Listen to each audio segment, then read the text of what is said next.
Hey everyone, this is Randy from BibleBuyingGuide.com. Today I'm taking a look at the Cambridge Family Chronicle Bible with Gustav Dore illustrations. Alright, so I'm going to be reviewing all three versions of this Bible. They'll have it in blue hardcover, black, and they'll have it in a brown. So I'm going to review all three, and I'm going to do them separately because these Bibles are big. So I'm just going to take a look at this one first. It comes in a slipcase. Thick cardboard slipcase with a track on the bottom, and this helps keep the paper flat without sagging. And as big and heavy as this Bible is, it needs all the help it can get. So anyway, here's what we have. 221 iconic illustrations by Gustav Dore. This is all of his woodcut illustrations. So they're all here. 14 pages of multi-generational family chronicle and the KJV text.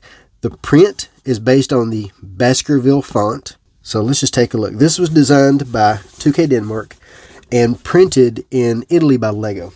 So on the cover, this is the cloth, and we have part of an illustration from Gustav Dore on the front and on the back. And then we have one 3/8 inch ribbon with a deep dark blue art gilt. Blue and white head tailbands. For our size, we have 9 3/4 by 12.5 by 2 1/4, and it is just a touch over 8 pounds.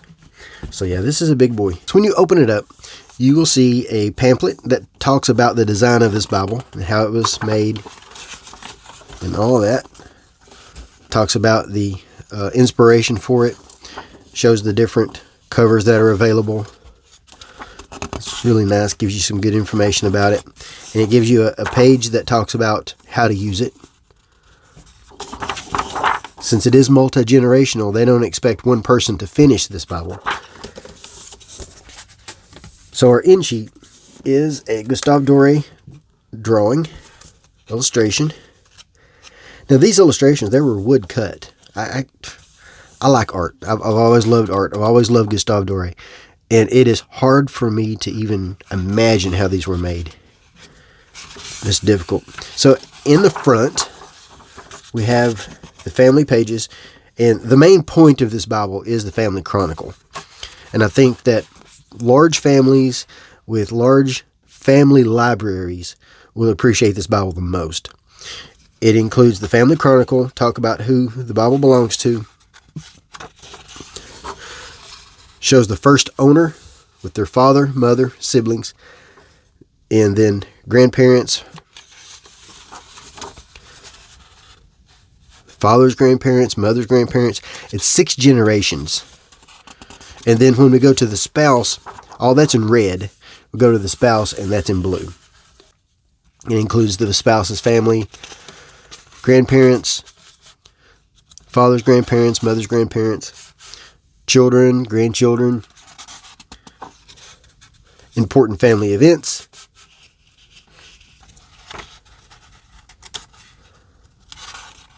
and then family notes. Then we get into our paper. Now, this is a thicker paper than the Bible paper. I don't know the GSM of that. It's a really thick paper. And then the paper for the Bible, I don't know the GSM. I would guess about 50. I don't know that, though. Of course, there's more to paper than just GSM, and this paper is a good example of that. Has a roughness with a matte finish that's perfect for artwork. So here's our information. Epistle dedicatory. Index to the books of the Bible, and then we have an index to the engravings by Gustav Dore. Gives you the page number, it gives you the name of the illustration, and then it gives you the scripture reference it goes with. This paper is highly opaque. Now, when you have artwork on the other side, you will see a little bit of show through from that. But that's because that page is covered, very much covered. And there it is. So the artwork, we have high quality scans. To my knowledge, they've never been published to this quality in recent times. So we have the high quality scans, then we have the title, and then we have the scripture reference. And the scripture reference is in a dark, deep red. I love that red. It's beautiful. And we use that red also in the book names with chapter number, which appears under the text. For the pilcrows, which appear in the text, because it's a 2-column setting with no paragraph breaks or no breaks of any kind. It just continues. All we have is chapter breaks. So for the chapter breaks, we have chapter summaries, and these are from Trinitarian Bible Society. These are the same chapter summaries that you'll find in the Westminster. And then we have the titles for the books are also in red.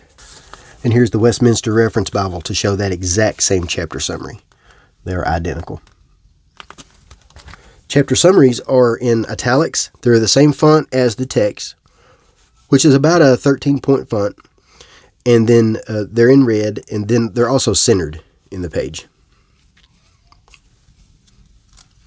Text itself is pretty. Between the S and the T, there's a loop that connects them. Like right here on Beast. You can see here, Christ, with that S and T. I'll zoom in some more. Right there.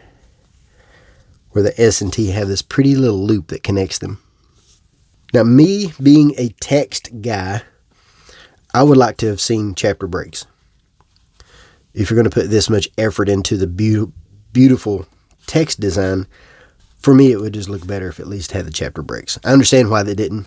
There's a specific reason for this, and that is because of needing to conserve space to get these 221 illustrations in here in such a large font.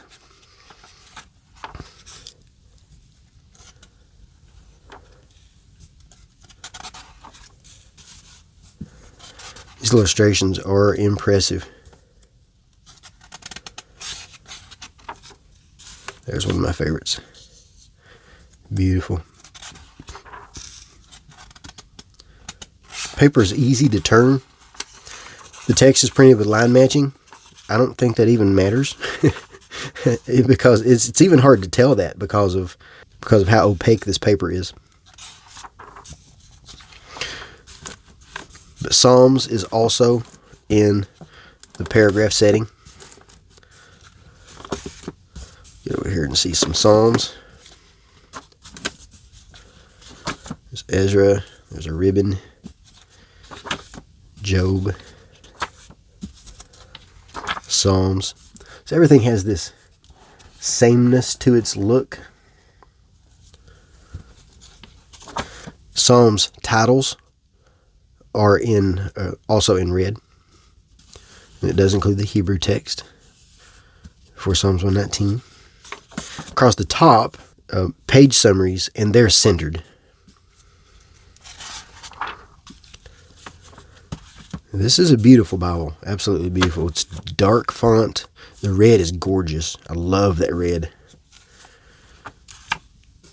It's just absolutely pretty.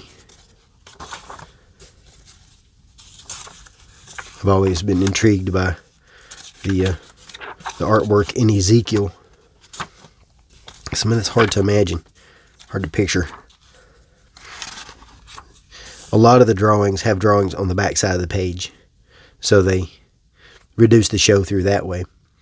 Also, they appear near where they actually apply to.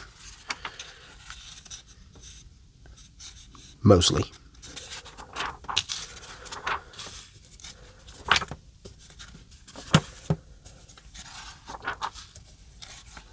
Drawings look amazing.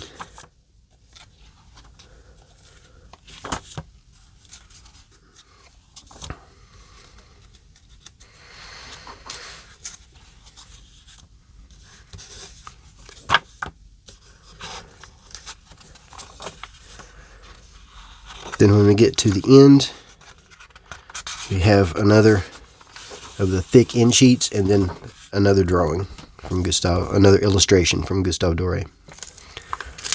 And that's it for the blue one. Now I'll come back in another review and show the brown, which is a limited edition, which I have here at the house. and I have a black one on the way. The black one will be the one that I keep. This one is on loan from Cambridge, and they allowed me to choose between the two which I wanted to keep, and I decided to keep the black one. Although, seeing this blue one, it is pretty, and if it wasn't for the idea of getting the black one, I would be happy with this one. But that's an elegant Bible. And I think who this will appeal to the most are those who have large family libraries. I think that will be the person that likes to deal with this, with all of the chronicle in the front.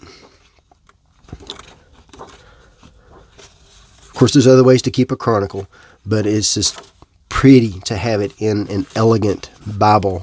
That's exactly what this is. It's an elegant Bible. Absolutely.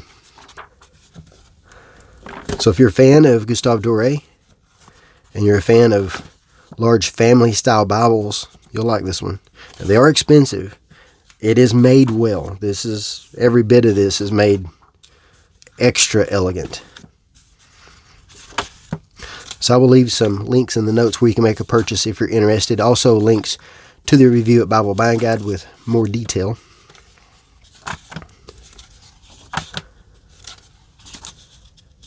And if you have any questions, let me know. Thanks for watching.